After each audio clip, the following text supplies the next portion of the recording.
আসসালামু আলাইকুম। সেদিন গিয়েছিলাম আমার নানার বাড়িতে। আমাদের দাদার বাড়ি এবং নানার বাড়ি একই ইউনিয়নে হওয়ার কারণে আমাদের বাড়ি এবং নানা বাড়ি খুব একটা কাছাকাছি। এটি আমাদের নানার বাড়ি। এই প্রথম ঘরে আমার নানা থাকেন। এটা হচ্ছে প্রবেশমুখ। মাঝখানে যেটা দেখতে পাচ্ছেন এটি হচ্ছে বড় উঠান আমাদের নানা বাড়ির।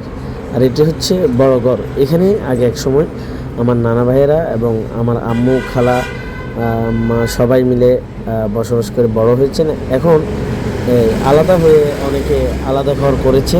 এটি হচ্ছে হালদা নদী। আমাদের গ্রামে আসল সৌন্দর্য হচ্ছে এগুলাই। খাল থাকবে, বিল থাকবে, এগুলাই সৌন্দর্য থাকবে।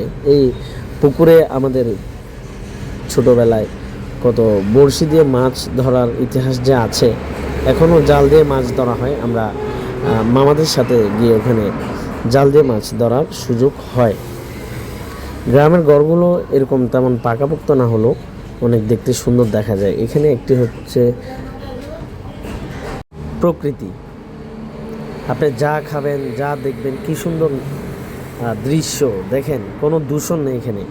গ্রামে কিন্তু কোনো দূষণ থাকে না।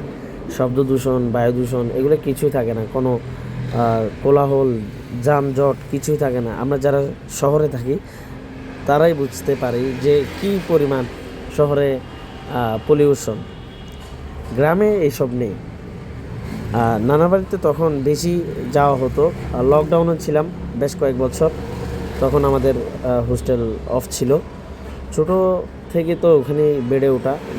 গ্রামের প্রতিটি খেলায় অংশগ্রহণ করেছি। এখন ব্যস্ততার কারণে হয়তো যেতে পারছি না। অনেক দেরিতে যেতে হয়, মাসে 2 মাসে এভাবে যেতে হয়। আসলে সবাই তো এখন কর্মজীবন নিয়ে ব্যস্ত, তো যাওয়া হয় না আর কি। এখন নদীতে পানি খুবই কম, একদম শুকনো।